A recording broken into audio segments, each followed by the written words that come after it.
escreveu João, no capítulo de número 19. João, capítulo de número 19.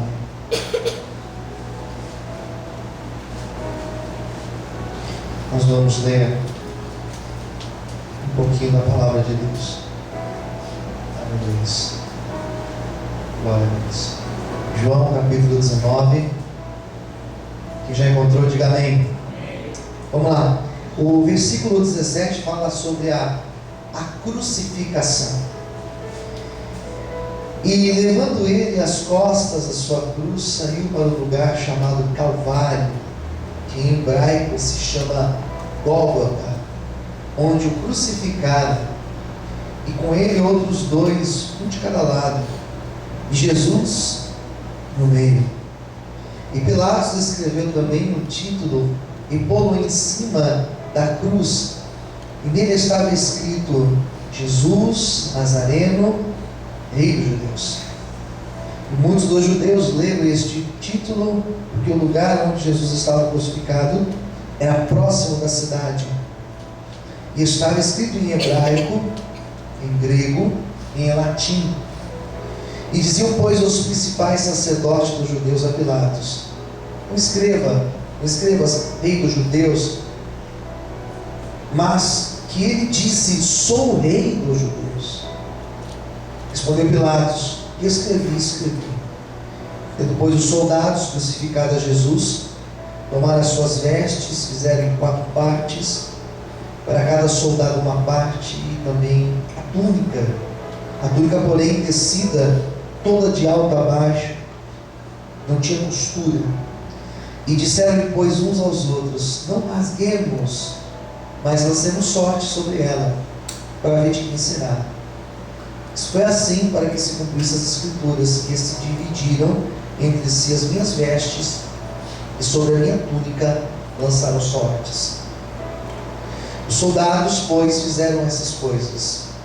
Junto à cruz estava sua mãe, a irmã de sua mãe, Maria, mulher de Clopas, e Maria Madalena.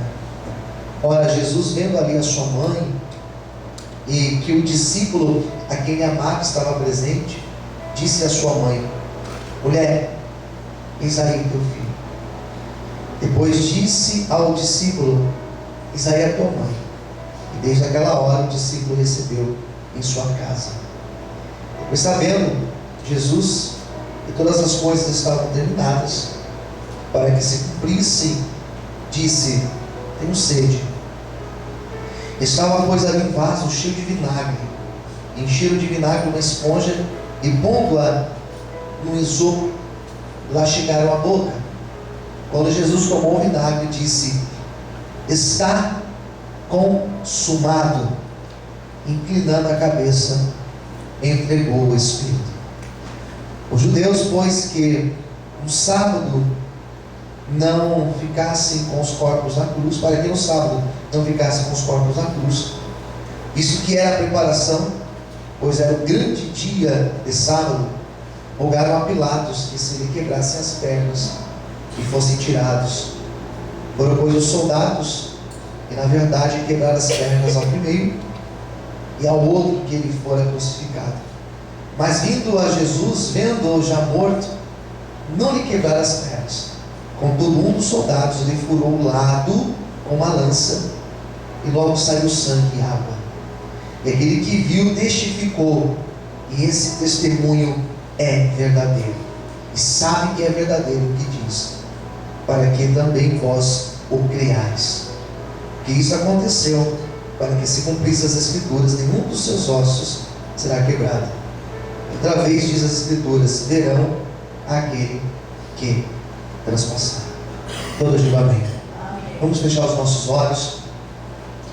Fala conosco, Senhor, através da palavra.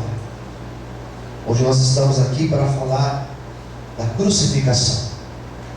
Eu te peço, Senhor, que o teu Espírito ministre a cada alma, a cada ser, a cada coração aqui nessa noite. Nos abençoe em nome de Jesus. Toda a igreja diga amém. Você pode aplaudir o Senhor com bastante alegria. Graças a Deus. Percebe que eu tenho seguido uma sequência lógica. No último domingo eu falei sobre Lázaro, João capítulo 11, que foi o último sinal que Cristo realizou, trazendo a vida a seu amigo, dias antes da sua morte, dias antes da Páscoa. Ele faz um milagre na vida de Lázaro, e aquele milagre justamente mostrava que dias depois ele enfrentaria a morte e que novamente ele venceria a morte, mas agora a morte não na vida de alguém, mas na sua própria vida. Falamos ontem sobre a passagem quando Jesus lava os pés dos seus discípulos, João 13. E em João 13 o Senhor resolve ensinar, não com palavras, mas com gestos, no que consiste, no que é de fato a igreja, a missão da igreja, no que consiste você ser um discípulo de Cristo. Ele vai dizer que aquele que quer ser discípulo, ele deve tirar sua túnica, colocar a toalha na cintura e lavar os pés do outro, deve servir ao outro. A igreja não existe para simplesmente estarmos dentro das quatro paredes de um prédio como esse. A igreja ela existe para que ela possa lavar os pés daqueles que ainda não conhecem a verdadeira palavra de Cristo. A nossa missão é ir ao outro. A nossa missão é fazer aquilo que Cristo disse, transpassar as fronteiras de Jerusalém, ir até a Judéia, até Samaria, até os confins da terra, levando a palavra do reino. Quem está entendendo, diga amém. Então em João 13 nós percebemos essa noção. Jesus sai da cena da última ceia e ele se dirige ao momento de oração. Eu preguei isso agora no culto. Quando Jesus sai daquele momento da ceia, e ele se dirige, ele se conduz a um jardim, a um lugar chamado Jardim das Oliveiras, um lugar onde estavam ali três dos seus discípulos, Pedro, Tiago e João, onde ele ora, onde ele expõe toda a sua angústia, onde ele chora aos pés do Senhor, onde ele tem a decepção de ver os seus discípulos dormindo no seu momento de maior angústia. Passados alguns instantes que eles estavam ali no Getsemane, ali no Jardim das Oliveiras, diz a Bíblia que vieram soldados e prenderam a Cristo. Comentei agora há pouco que Cristo, existiam duas acusações sobre ele. Uma acusação de cunho religioso. Ele era acusado de blasfêmias. Ele era acusado de ser alguém fora do sistema religioso, alguém que era contra o sacerdócio, contra a lógica do templo. Percebe que Jesus, enquanto ele viveu, ele foi poucas vezes no templo. Ele foi poucas vezes no lugar onde existia a elite religiosa.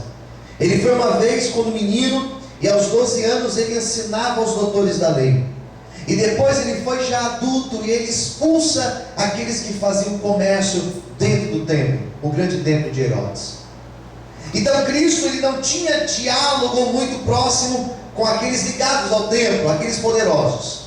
Então a acusação que existia sobre ele era de alguém contra o sistema religioso da época. E a segunda acusação que existia sobre ele era uma acusação que dizia que ele se colocava na posição de rei dos judeus, e por isso então ele foi perseguido, e por isso então ele foi preso. O Getsemane é um lugar onde Cristo é preso. O Getsemane é um lugar onde Cristo chora aos pés de Deus, onde ele derrama toda a sua angústia, e ali ele recebe o conforto, ele recebe a graça do Espírito Santo para continuar na sua missão, para continuar fazendo aquilo que ele estava determinado a fazer. Horas depois que ele foi preso, horas depois que ele foi arrancado dos seus discípulos e foi levado a julgamento, diz a Bíblia que Jesus foi condenado a receber açoites. Ele foi condenado a ser chicoteado em praça pública, a ser exposto em vergonha, ser humilhado como um outro prisioneiro qualquer. E diz a Bíblia então que ele é acusado, ele é condenado, ele recebe os açoites, ele recebe os chicotes no seu corpo, ele fica todo marcado daqueles chicotes, daquelas varas. E diz a Bíblia que agora ele deveria ser solto. Ele deveria ser solto e tudo voltaria ao normal. Mas era a época de Páscoa. E como costume da Páscoa, como costume daquele povo judeu, como costume do Império Romano, que era um império muito duro e muito severo nas suas leis. O Império Romano, para que você entenda, eles tinham o costume de pegar um criminoso e usar ele como exemplo, para que os outros não seguissem o mesmo caminho que eles. É comum você ir num país árabe e você ver pessoas, por exemplo, sem uma mão, tem a sua mão amputada. É comum você ir num país radical, onde eles cortam a mão de criminosos, para que os demais possam olhar e ver aquele homem sem mão, e possam saber, olha, ele foi preso porque ele roubou, e por isso ele não deu uma mão, eu não vou roubar. Então eles pegavam os seus criminosos, e eles colocavam esses criminosos numa grande vergonha, em praça pública, para que servisse de exemplo para os outros. Então seria um costume chicotear Jesus e libertar. Mas por ser Páscoa, por ser aquele momento de Páscoa, o prisioneiro seria liberto, e o outro seria condenado à morte. E diz a Bíblia que Jesus então, ele recebe a condenação de morte. O povo, entre escolher Cristo, entre escolher Jesus e Barrabás, a voz do povo disse que eles queriam o Barrabás. Quem entendeu, diga amém. Então a condenação de morte veio sobre Cristo. E na verdade Cristo, ele não foi morto. Na verdade Cristo, ele se deixa morrer. A ideia da cruz não é uma ideia de derrota de Cristo. A ideia da cruz não é uma ideia que mostra um Cristo fracassado, um Cristo morto e derrotado.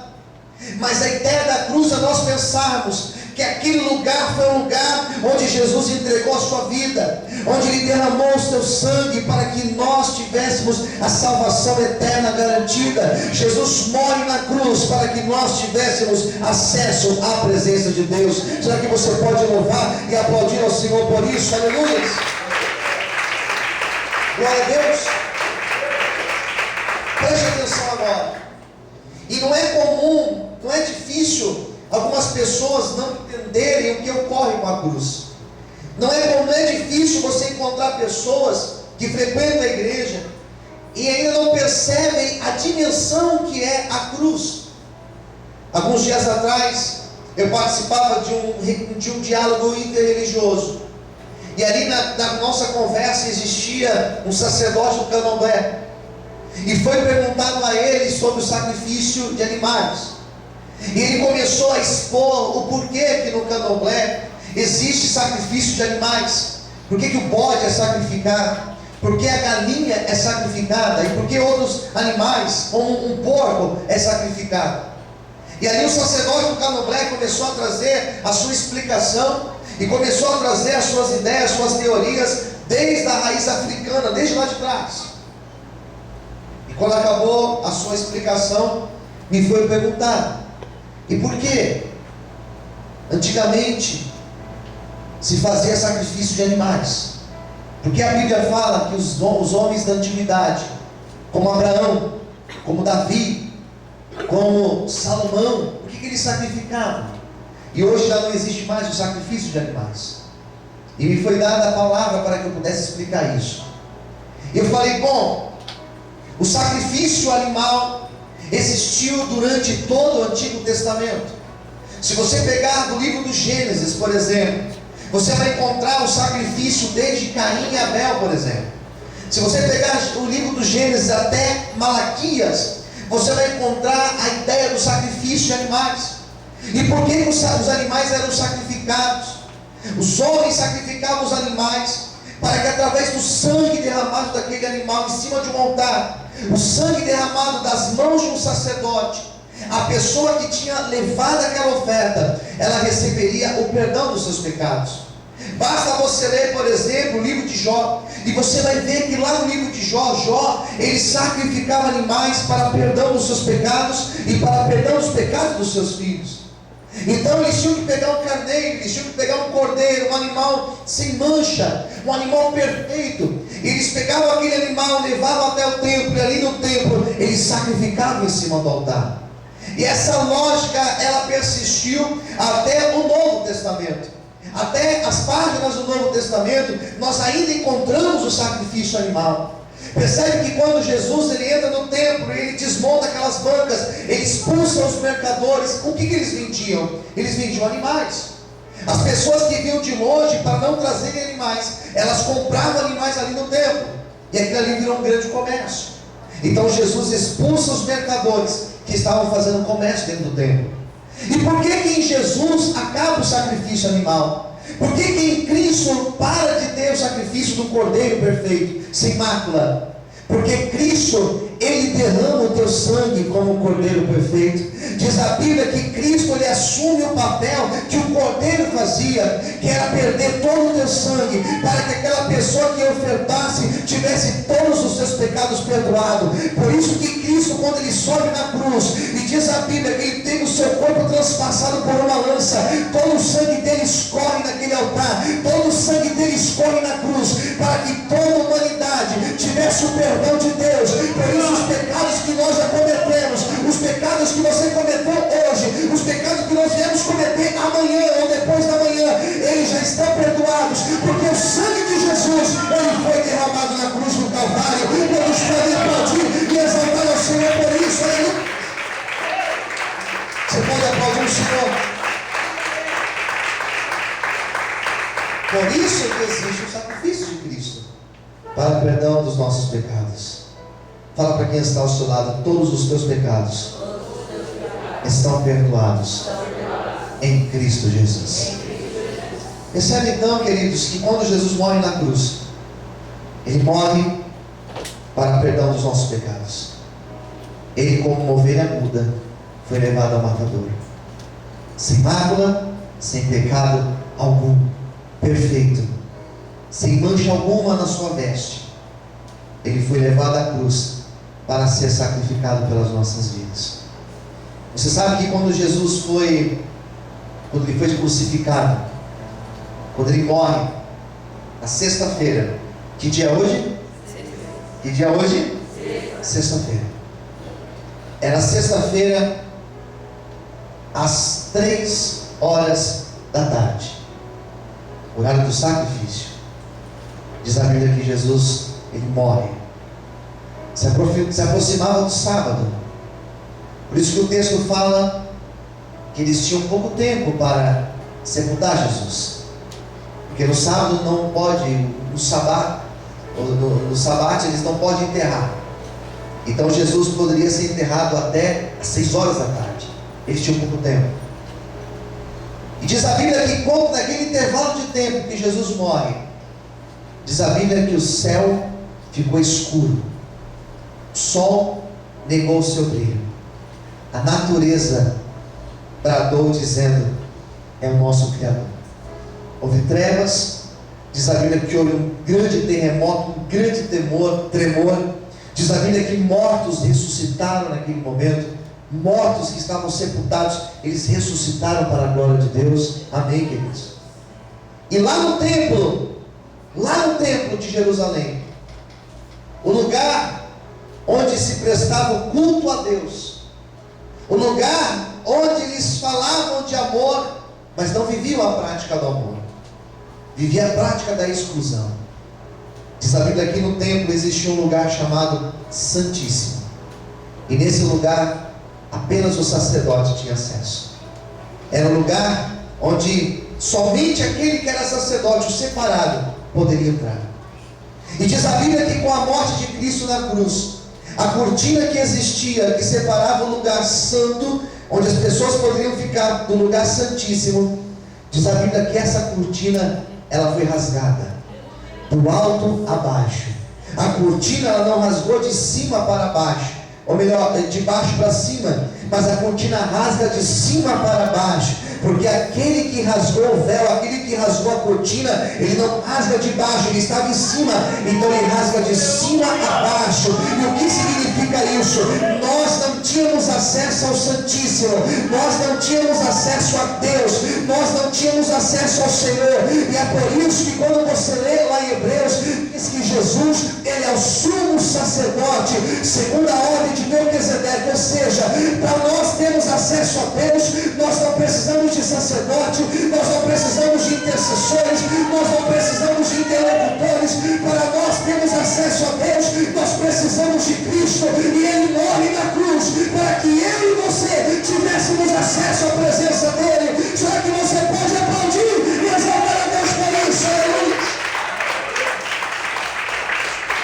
Amém, queridos? Então, se alguém pergunta, pastor, por que Cristo morre na cruz? E o que acontece com a sua morte? Ele morre para perdão dos nossos pecados. Fala para quem está ao seu lado, ele morreu na cruz para perdão dos teus pecados. O que mais, pastor? Isso já seria o suficiente. Mas ele morre na cruz para que o véu que separava fosse rasgado. Isso é pouco? Não. Isso é muito. Porque nós não tínhamos acesso a Deus. Para o homem falar com Deus, ele precisava de um sacerdote. Imagine só, você ter uma causa, e para você falar com Deus, você tinha que falar comigo. Eu ia ver o que eu podia fazer por você. Ia ser bom, né? Vou ver o que eu posso fazer por você. Depende de quanto você pode pagar. Hoje em dia, algumas igrejas usam essa mentalidade totalmente anticristã. Então Jesus morre na cruz para que o véu fosse rasgado e para que nós tivéssemos acesso a Deus. E na verdade não é apenas acesso a Deus. O homem, quando ele cai lá no jardim do Éden, lá atrás, lá no começo, a aliança que ele tinha com o homem, que Deus tinha com o homem tinha com Deus, o acesso que ele tinha a Deus, esse acesso foi quebrado. Vocês lembram como que era lá no jardim? O que aconteceu no jardim no final do dia? Vocês lembram dessa história? Deus descia e Deus andava com o homem. O homem tinha acesso a Deus, Deus tinha acesso ao homem. Quando o homem cai, o que acontece com o homem? Ele é expulso do jardim. E esse acesso que ele tinha com Deus, esse acesso foi o quê? Foi rompido. Então agora o homem tinha uma cortina entre ele e Deus. Existia uma inimizade entre o homem e Deus. Não tinha mais aquela comunhão. Agora precisava de um sacerdote, agora precisava que um animal fosse sacrificado. Então Cristo, ele morre na cruz para que nós tivéssemos um novo acesso a Deus, para que nós tivéssemos uma nova aliança com Cristo, com Deus. Por isso que quando você toma a ceia, nós falamos o quê? O apóstolo Paulo falou o seguinte: essa é a nova aliança, é a nova aliança no meu sangue. Hoje nós temos aliança com Deus, porque Cristo, ele morre na cruz, e todas as vezes que nós tomamos da ceia, nós estamos tomando do sangue de Cristo, que garantiu o nosso acesso a Deus. Por isso você pode dobrar os seus joelhos. Por isso Jesus falou para a mulher samaritana: você pode orar no templo, você pode orar no monte, onde você estiver, você pode orar, e você terá acesso a Deus. Será que você pode aplaudir e exaltar o Senhor por isso? Aleluia! Quando o véu que separava foi rasgado, tudo aquilo que nos afastava de Deus foi afastado, foi derrubado. Quem entendeu, diga amém. Por isso que Cristo morre na cruz. É por isso que Cristo lhe se entrega na cruz, para que nós tivéssemos a nossa aliança restabelecida com o nosso Deus. O que fazia a separação entre o homem e Deus caiu por terra. Lá no jardim, quando o homem foi expulso, diz a Bíblia que algumas palavras de condenação foram liberadas. Primeiro, a mulher para ter filhos, ela sentiria o quê? Sentiria o quê, gente? Dores. Poucas dores? Não, muitas dores. O homem recebeu a palavra de que para que eles pudessem alimentar, ele ia comer do suor do teu rosto, trabalhar muito. E a serpente? Qual foi a palavra que ela recebeu? Você vai se rastejar, e você vai comer do pó da terra. E foi dada uma palavra para ela: nascerá um da semente da mulher, que vai pisar na tua cabeça, que vai te vencer, e toda inimizade que foi criada aqui será colocada por terra. Por isso que quando eu olho para a cruz vazia de Cristo, eu não vejo como um sinal de derrota de Cristo. Quando eu olho para a cruz, eu não vejo um Cristo fracassado e morto. O Cristo que foi crucificado foi o Cristo que venceu. Por isso que quando Cristo estava ali sendo crucificado, por isso que quando Cristo estava ali nos seus últimos instantes, morrendo na cruz, e Ele dá o seu último suspiro, e Ele fala: está consumado. João vai dizer que Ele fala: está consumado. Chegou a hora, agora é a hora, Senhor. Quando Cristo declara essa palavra, eu imagino que lá no inferno o diabo começa a tremer.